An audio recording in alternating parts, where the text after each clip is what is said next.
We have not finished, we have another extraordinary person who are going to listen. I will not call him a prophet this time, but like Gunther, it's very difficult to introduce because these persons of the future are in many different fields at the same time. They are thinkers, they are doers, they are entrepreneurs. I will call him in a way as a voice of the voiceless, the people we usually don't cross the road, people we even sometimes are more or less invisible for us. And we'll see that these people really are able to do amazing things. And that's not only a lesson, also, okay, look at these people from development country, they are doing extraordinary things. No, the concept of frugal innovation that Navi Radjou will develop is also essential for us in the developed world. He will speak about the developed underdevelopment, but in our countries, it's also very, very important for our future. It's why we are so glad now to hear Navi Radjou. Thank you very much, Navi.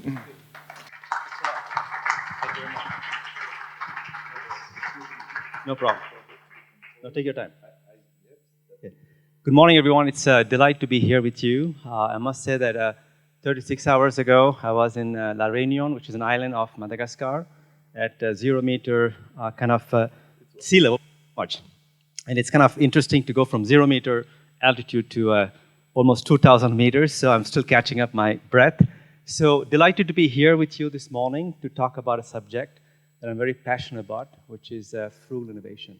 I just want you to kind of look at these two words next to each other. It's like an oxymoron, a contradiction in terms, right? Something which is frugal, cheap, you might say, cannot be innovative.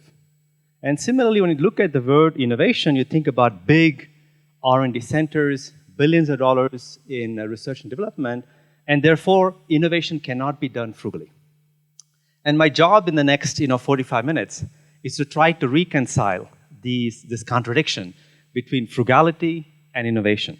So let me begin by telling you about frugal innovation from a personal perspective and trace the kind of humble origins of this very important concept. I grew up in Pondicherry, a former French colony in southern France. The weather was very hot and water was rationed. So me and my brothers will wake up at 5 o'clock in the morning to fill these buckets with water that we had to clean ourselves and cook. And then once a week, we had the luxury of taking what we call a one-bucket shower with one bucket. And also remember that even though I went to a French high school, next to my house was this old man who used to resell or rent, actually, old English magazines and books for just a few cents, which allowed me to catch up on English much faster than my fellow students. Of course, today in the West, we came up with a very fancy term for this called the circular economy, but we have been practicing it in poor countries for eons. So after experiencing scarcity for about 20 years, I immigrated to the West, probably lured by the promise of abundance. I studied for 7 years in France, then went to United States, and settled in Silicon Valley, where I live now for the past 20 years now. And what I noticed in the West is that innovation is considered as very sexy. Look at, for example, the MAVEN, the satellite launched by NASA, which entered Mars orbit in September 2015. It's an unbelievable kind of scientific achievement. The problem is that this kind of innovation doesn't come cheap. This project actually cost $680 million of taxpayers' money, like myself, to send this baby into Mars. And that's what we have seen since World War II, is that companies in the West, whether they are American companies or European companies, have been outspending each other, outcompeting each other to see who is going to be invest most in R&D. And now Asia, led by China, is entering the same R&D arms race to the point where in 2016, it has been estimated that the biggest companies in the world spent a whopping $700 billion in R&D. What's wrong with this picture? Well, what's wrong is just because you spend more in R&D doesn't mean you're systematically more innovative. And this was a very taboo subject that nobody talked about for a while until 10 years ago. Several consultancies, including Strategy N, which is now part of PwC, begin to debunk this myth that more R&D leads to more innovation. As a matter of fact, they found that there's no correlation between how much you invest in R&D and how innovative you are. In other words, money does not buy innovation. And yet, we keep spending more and more in R&D to produce useless stuff like this one in Silicon Valley. It's a $400 Wi-Fi-enabled juicer, which turns out to be no more effective than a manual juicer I use every morning, which only costs $1. Okay? This is the kind of useless innovation that led Sam Pitroda, the former advisor to the Prime Minister of India, to say that the world's best brains are wasting the brain power trying to solve rich people's problems who really don't have problems. Okay? But actually, what are the real problems? How about 17 of them? These are the 17 SDGs, Sustainable Development Goals, established by United Nations to help the entire world community become better in terms of education, healthcare, access to energy, etc. So it became clear to us, me and my co-authors, that we have spent too much time in the West, and we became so kind of enamored with abundance that we forgot our roots. So we decided to go back to our roots, which lie in scarcity, to figure out how entrepreneurs in poor countries go about coming up with new products and services. In other words, how they go about innovating. What's the mindset? And that's where we discovered something amazing, is that these entrepreneurs in emerging markets have a unique mindset. Let me illustrate the difference between what happens in Silicon Valley when an engineer comes to work Monday morning. He asks himself, what if he can create a solution that connects my fridge to my smartphone? We all have a fridge, we all have a smartphone, and if I run out of milk, I can get an SMS so I can fetch a gallon of milk on the way back home. That's what I call small what-if question. Because someone in India asked himself a big what-if question. What if I can invent a fridge that does not operate without electricity? That's a big what-if question because 600 million people in India live off the electricity grid. And this question wasn't asked by someone who has a PhD from computer science from MIT or an MBA from Harvard, but by Mansukh Prajapati, who didn't even finish his high school. He's a potter by training who invented the world's greenest fridge called Mithikul, made entirely of clay. It's 100% biodegradable, doesn't consume electricity, and essentially uses the principle of evaporation to keep the lower chambers cool. So it can keep fruits and vegetables fresh for several days, milk fresh for 3 days. So you can see that the biggest lesson we learned studying these kind of, and I have several of them coming in future slides, is that these entrepreneurs are like alchemists. They're able to transmute adversity into opportunity, and particularly resource constraints are not a limitation for them, but actually are a spur for creativity and innovation. Like, for example, in Lima, the capital of Peru, this is a country that has 90% humidity rate and receives only 1 inch of rainfall every year. So a local engineering college developed this giant advertising billboard that absorbs the humidity in the air, condenses it, and generates 100 liters of drinkable water every day. So the Peruvians are amazing. They can literally create water out of thin air. And this kind of ability to do more with less, we also see in China, which is sitting on a ticking time bomb where 500 million people will be elderly citizens by 2050. And the government cannot build hospitals fast enough, train doctors fast enough to actually deal with the situation, which is an explosion of chronic diseases, particularly in rural areas of China. So Newsoft, which is a large IT service company, has developed this very interesting telemedicine solution, which actually consists in these very simple-to-use medical devices that can be operated by local technicians like nurses or local community workers who can collect the bio data, the vital signs from patients, elderly patients, and that goes into a cloud, and algorithms analyze that and offers a preliminary diagnostic. And with Sirius, a doctor remotely from a city can actually offer a treatment plan. So this is a way essentially to scale out as opposed to scaling up a healthcare solution. And then, of course, when I present these examples in the West, especially in America, we say, yeah, but these solutions are fantastic, interesting, but we in America, we put a man on the moon. Can you do that more with less? Well, actually, it can be done. Because at the same time that NASA's Maven entered Mars orbit, another spacecraft entered the orbit in Mars. It's Mongolian, launched by India at a cost of $74 million, 10% of the cost of NASA, and developed 3 times faster. How? Because instead of building physical prototypes of the spacecraft, they actually did most of the simulation work with software because India has an abundance of software talent. Okay? So interestingly, the movie Gravity with Sandra Bullock and George Clooney cost $100 million to develop, produce. So while Hollywood explores space in fiction, India can do that cheaper in reality. Okay? So that's the kind of the morale of the story. So when you look at all these amazing kind of ingenious frugal solutions, we ask ourselves, like, what is the kind of big idea behind all this thing? Is there a kind of methodology? Because we are academics and consultants, we are really eager to come up with I'm a French as well, we call it la méthode, we want to figure out what is the method, Actually, sadly, there's no method, it's just a mindset that these entrepreneurs have. And I think Chido beautifully embodies that, which is the ability to use what is abundant to overcome what is scarce. It sounds simple, but it's very profound. As a matter of fact, I use the empty glass water because I'm French, and the national sport in France is not football, is râler, which is to complain. They always look at the glass as being half empty. But interestingly, in emerging markets, they acknowledge that, yes, half the glass is empty because they don't have certain resources like water, energy, or money, but they celebrate the abundance of intangible resources they have.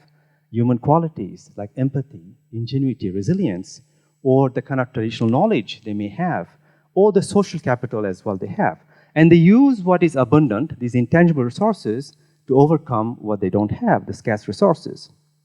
And this logic can extend to something more important because I live in Silicon Valley, where we keep chasing the next big thing. But what if you use the last big thing to create new value? In other words, what if you use existing technologies to come up with better solutions? And I think there is a continent that is teaching us a lot about how to do that, is Africa. And I'm delighted we have 2 speakers from Africa today, because this is a continent of extremes. On the one hand, 80% of African nations don't have a bank account or access to reliable electricity. But 80% Africans have a mobile phone. So they're using the abundance of mobile connectivity to overcome the scarcity of basic services, like in the case of M-Pesa, as you know, in Kenya, which allows half the population to send, receive money using the mobile phone without having a bank account, And today, half the country's GDP is transacted to the system.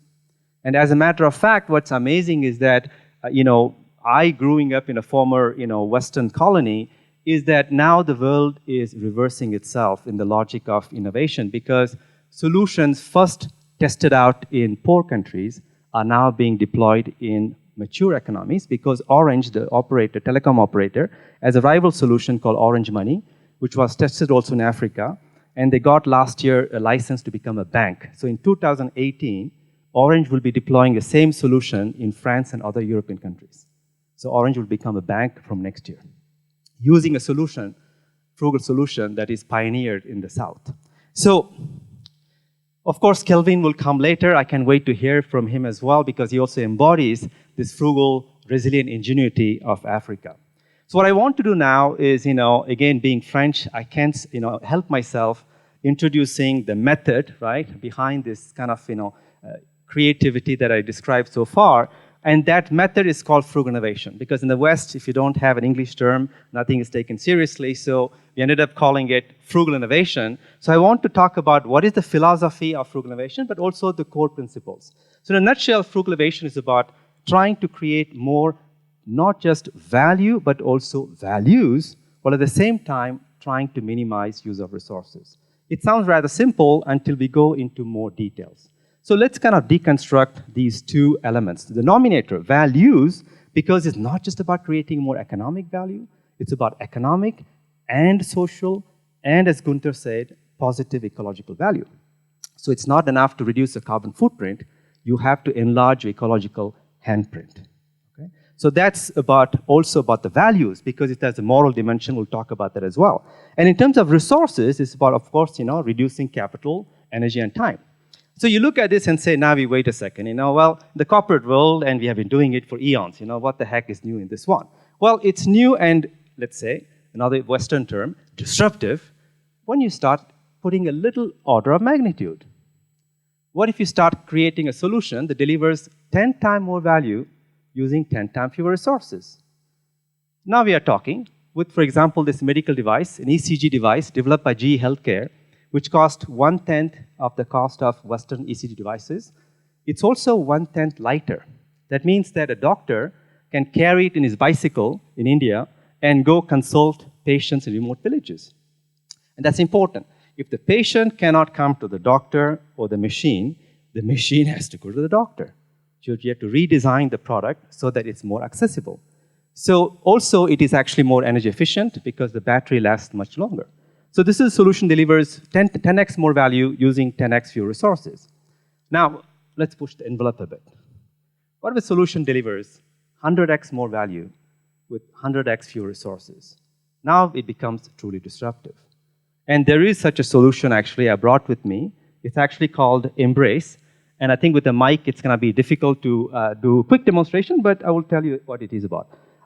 Sorry, I can try this. So essentially, it's the fact that there are millions of babies that are born prematurely around the world. And when they're born, we in the West, we put them in an incubator that costs $20,000 and require electricity to operate, which of course is expensive and unaffordable in poor countries. So 4 students from Stanford, including Jane Chen, whom you see here, designed this interesting solution, which is essentially looks like a mini sleeping bag. It's actually a portable infant warmer.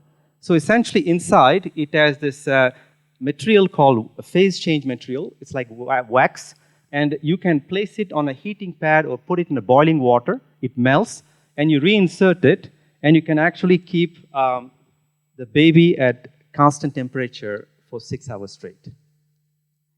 And this solution costs only $200 and doesn't need any electricity. But what's important, it actually doesn't save the babies' lives. It also touches them emotionally because it allows for what we call the kangaroo care. The mother can actually hold the baby close to her. And that's why in Stanford now and other Western hospitals, they're using this now as a complement to traditional incubators so the mother can hold the baby from time to time. Okay? And of course, she's a very famous Jane Chen, and she met with Obama, and Beyonce is a champion, which doesn't hurt either. And more importantly, they have saved the lives of 300,000 babies in the last 6 years. And the goal is to save the lives of 1 million babies in the next 5 years. Okay? Now, let's push it even further. What will happen? By the way, so this is important, right? It's not about just creating more value. Sometimes it's about saving more lives. And that's why I think that this kind of innovation is very noble in nature. Now, let's push it even further. What about not just saving lives, but making people even more alive by a factor of 1,000? And at the same time, do so in a way that is 1,000x cheaper and better. So that is what is my next example, which is the fact that there are, I guess, millions of, maybe hundreds of thousands of kids around the world who live without the hands. Either they lost them in an accident or due to congenital diseases. And if they want to be equipped with a kind of a high-end and industrial prosthesis, it costs $35,000.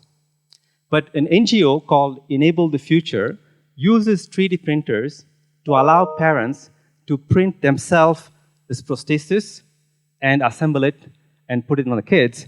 And that solution cost only $35. Okay?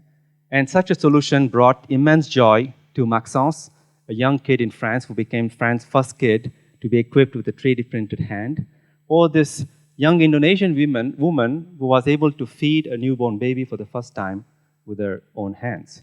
So for me, in a nutshell, if you ask me what is frugal innovation, it's a wise innovation that tries to maximize joy while minimizing suffering of human beings. So far what it is, kind of start with the genesis of this concept of frugal innovation, which comes actually from poor countries. I offered an outline of what is the theory and why it's disruptive. And now I want to show that it's an universal in nature, in the sense that it's not limited to the poor countries, but actually even the rich countries, the need for doing more with less is emerging. As a result, frugal innovation is being adopted in rich countries as well. So let me explain why this is happening. To begin with is the fact that there's a fundamental shift, I would say, in the values, needs, and expectations of consumers in the Western world. They're becoming what I call values conscious. As you can see, since 2008, more and more consumers prefer to buy private label brands. They're not attached, especially the millennials, young kids, are not attached to labels and brands like we were, Generation X. And also, there is this growing movement we call sobriété heureuse in France, simplicité volontaire, we call it also. And Americans also always have to come up with a new term. They call them minimalism.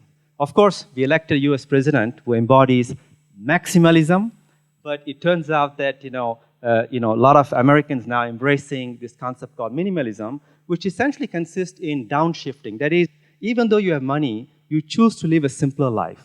So this is actually two young people who actually have been becoming like rock stars in America. They are Josh and Ryan, 30-somethings, who left a comfy job and a big house, big car, to go live in Missouri, a very simple life. And they have written actually a lot of books and done a documentary you can watch on Netflix. And they have already reached about 20 million Americans now who follow them. Okay? So this is an amazing growing movement. The ability to live better with less, which is unheard of in America, but this is happening. We also noticed that more and more consumers in the West are becoming eco-conscious.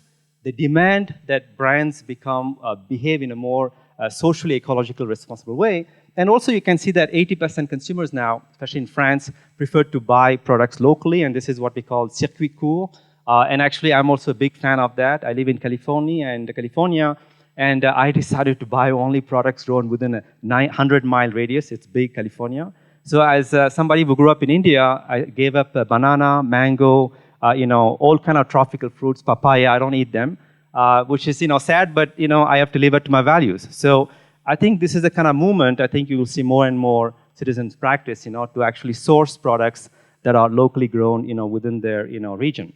But what's more alarming is the fact that actually more and more young people, the millennials actually, value quality over quantity. You can see that many of them prefer to have access to a car on demand as opposed to owning a car. My generation felt that a car was a status symbol, not for them. It's just something utilitarian. Okay? But more interestingly, if you are an employer, you can see that 66% young people want to be an entrepreneur. They want to be their own boss and not have a boss above them. So that's very important because this transitions to, I think, the most important slide in my discussion, which is that what is really happening, I think, is that citizens, I would say, around the world are becoming more conscious. Now, the term conscious in the Western world, in medical terms, means that you're awake as opposed to being asleep or in a coma. But in Eastern tradition, consciousness has a whole different meaning. And where I come from, India, we have actually an approach to describe the different levels of consciousness, which is based on what we call the chakras, which are essentially the energy centers located in our subtle body. There are 7 of them. I will start with the 3 basic chakras, which actually control or influence, or I call it the animal instincts, which are the fear, survival, desire. First, it's for sex. Then it's about, I need a bigger car, I need a bigger title, I need a bigger residence. And then once you have bigger, it's not enough. You want to have it all. That's control and domination. That's the 3rd chakra. As long as you live a life that is completely dominated by the energies of these lower chakras, you live a life of having. Because you will never be satisfied. You always want to have more. And you're always self-centered. It's all about me, me, me, me. And you always experience a sense of scarcity. There's a sense of lack. Something is missing, and it's never going to be fulfilled or filled. The transition to consciousness really happens is when you activate the heart chakra. Because the heart chakra is the seat of compassion, which is nothing other than the passion to alleviate the suffering of others. And then you activate the throat chakra, the Vishuddhi, which is about authenticity and ingenuity. We all are born with a song that we are uniquely destined to sing. The problem is that most of us die without ever discovering it. And that is the seat of authentic ingenuity. And then comes the 3rd eye, the ajna. The 3rd eye, which is the ajna. And that's where you discover the wisdom. You realize that actually you're all connected. You begin to appreciate and celebrate diversity. And then comes the 7th chakra, which is about unity with the supreme consciousness. And as you transition from lower chakras to upper chakras, you start transitioning to a life of being. Your mode of existence is no longer having, it's about being because you experience a sense of abundance. You are rich inside. And because you're rich inside, you can willingly share more things with others without feeling impoverished. And more importantly, you go from self-centered to other-centered. You care more for others than for yourself. So with this as a kind of a framework for the evolution of consciousness, I want to show how this new consciousness is actually going to be shaping a new economy that is powered by human energy that I call the Frugal Economy, that actually rests on 3 pillars, which is sharing, making, and reusing. And I'm going to slightly pick up space because I'm getting a bit nervous for the time. So, and also being Indian, this is a problem we have. We have a machine gun delivery style. So I'm going to try to leverage what I have to kind of meet the time constraint. So some of this thing you're already aware. Of course, the sharing economy everybody knows. This is about sharing cars and apartments. It's estimated that the B2C sharing among consumers is going to be about $335 billion, as big as a rental business by 2025. And of course, there are some interesting examples like BlaBlaCar, a car sharing service, ride sharing actually platform that has now almost over 25 million members, growing by leaps and bounds. Within 2 years in India, by the way, they become #1 platform. Unbelievable, within 2 years. Okay? It's exploding everywhere. But I would argue that that's just a droplet in the ocean. The real exciting thing is what will happen if businesses start sharing resources. That's what I call B2B sharing. This is very early stage, but I want to give you one example which is inspiring, which I think builds on Gunter's point as well, which is the idea that what happens if you use what is abundant and share it with others. This is almost like operating from upper chakra of sharing, and this is in Denmark in the Kalundborg Eco-Industrial Park, where about 10 companies co-located. It's called industrial symbiosis. That means that your waste becomes my raw material. So everything is shared in a closed-loop fashion. Okay? And I think that this is the first step. After waste, there could be factory capacity. It could be human resources as well, and potentially intellectual property as well. So B2B sharing, I think, is going to be the future and a very exciting way to build a frugal economy. And then comes the second exciting pillar, which is the maker movement. You heard about the 3D printers, which allows Mr., Madam, everybody to actually build their own product. But that's not as exciting as what's coming next, which I want to talk about, which is essentially that there is a democratization of innovation. That means that the building blocks, such as electronic components that used to be very expensive, are becoming very, very cheap. So as a matter of fact, I have brought with me one of them here. So this is what it looks like. This is called a Raspberry Pi. It's actually a computer the size of a credit card that costs only $35. It's open source, so anybody can actually access the code and improve it. Developed at Cambridge University. Initially designed to teach our kids, especially girls, how to program. And the next thing they know, I checked this morning because the numbers keep growing, they have sold over 23 million units. Why? Because this can be used to build all kind of amazing solutions, like you see on the right-hand side in the slide. That's literally a school in a box. So because you can take okay, let me step back. There are 5 billion people in the world who don't have internet access. So they can access things like Wikipedia or the Khan Academy, which offers, as you know, online tutorials for math, science, engineering. So this actually what it does is it takes all that content, it has a lot of memory inside, you download it, and then you have a Wi-Fi inside. So you Wi-Fi enable it, it becomes a local server. So you can put it here in a classroom, and the kids can access it using the tablets. In India, they have developed a tablet for the cost of only $35 instead of the $600 for the Apple iPad. Okay? So the kids, in 2 hours, notice that there's no teacher in the school. They can actually, in 2 hours, self-assemble the classroom themselves and start learning. And the whole solution costs only $150. Okay? So that's the first step, right? The democratization of innovation with what we call open source hardware. Then comes this more exciting, more revolutionary thing, which is going to be called frugal science. So this is, I'm pushing the kind of the boundary. If you think about the innovation, right, there is science, technology, and then application.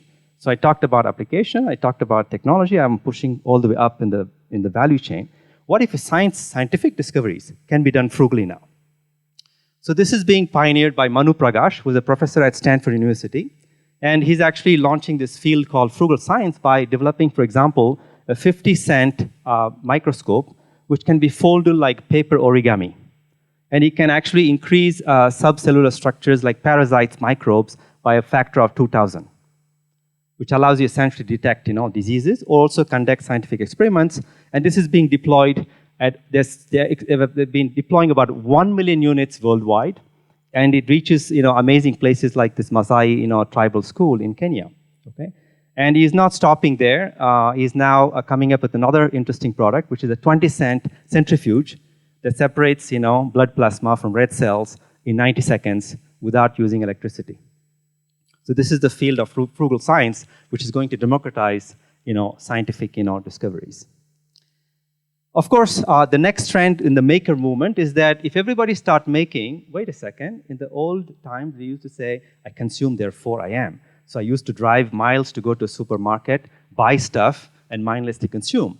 But now you are saying that I create, therefore I am. So then that means that the last mile, that we call it the point of sale, is going to become the first mile of what I call co-creation. That means that instead of passively consuming, you go there to create something and not buy something. And this is happening with Leroy Merlin, which is a home improvement retailer in France, which is converting some of the stores into a makerspace. So you go there are 3D printers, laser cutters, etc., and you can make your own piece of furniture instead of buying it at IKEA. And it doesn't stop there. You can also take, let's say your washing machine breaks down, you can take the defective part, go there, 3D print replacement part, and extend the life cycle of your machine. Okay? This allows you to combat what we call planned obsolescence. Okay? Now, the third pillar, I don't have to introduce that. Many of you know, it's the circular economy. The idea that we are moving from a linear economy where we extract raw materials from Earth, make an iPhone, use it for a couple of years, and then we get rid of it, it goes into a landfill. Now it's possible to design products in a way that you can reuse them again and again, in the sense that you can take the raw materials inside and make new products. Now, this has been talked about so far, and 4.5 trillion economic opportunity is going to be available around this thing. But what's interesting is that lately I've been thinking, wait a second, this is interesting, but what if this concept applies not just to physical resources, again, tangible resources, but to intangible resources? In other words, what will happen if you start practicing upcycling of knowledge? Because knowledge also is a resource. So instead of creating ever more new knowledge, what if you reuse old knowledge to create new value? And it's coincidentally, a few weeks ago, the European Commission published a landmark seminal report on frugal innovation, and check the subtitle of the report. It's called Reengineering of Traditional Techniques. So what they are saying is that, wait a second, innovation is not just about coming up with new intellectual property, it's actually also about using existing technologies to create new applications. How do we do that? So here's an example. It is actually from Lafarge, the cement maker, which, as you know, merged with Holcim. And they are doing something interesting in India. Instead of getting all the village people to move in cities and live in these ugly, apartment complexes, they're actually using the traditional knowledge of building huts using mud, except that they use the power of science to create a binder that you mix with the mud when you build these huts. So it allows the hut actually to be more resistant to the monsoon rains and is a repellent to mosquitoes and rats. So you preserve the tradition, but you modernize it. Okay? This is what I call the circular knowledge economy. This is going to be, for me, the next wave after this traditional circular economy.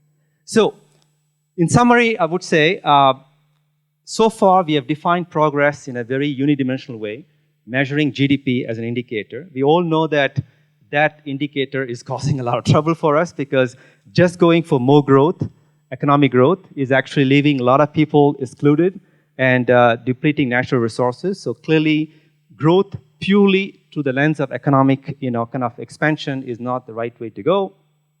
I propose that instead of growth, we talk about development, and particularly human development, using this, framework of evolution of consciousness, which I think is important, starting with kids. And I believe we can actually build a frugal economy, which is powered by human energy. And this is a shameless plug for my next book called Conscious Society. And I think it is possible also that we can all co-create a conscious society where we can all live better with less. And of course, I must thank Elizabeth. We were at dinner yesterday together. And I added a slide a couple of weeks ago, and then I took it away. I thought, well, this audience is going to be more business kind of audience. I don't want to have a slide, or something from the art world. But I think after discussing with her, I was very inspired. So yesterday night, 11 p.m., I wanted to add one slide from the artistic world to really illustrate how artists teach us how to be frugal, and more importantly, that less can be more and better. So let's watch a little video. Yes, absolutely.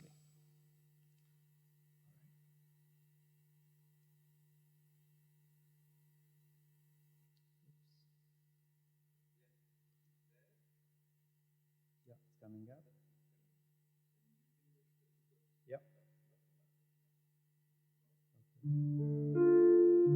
you hear me?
Great. Thank you very much.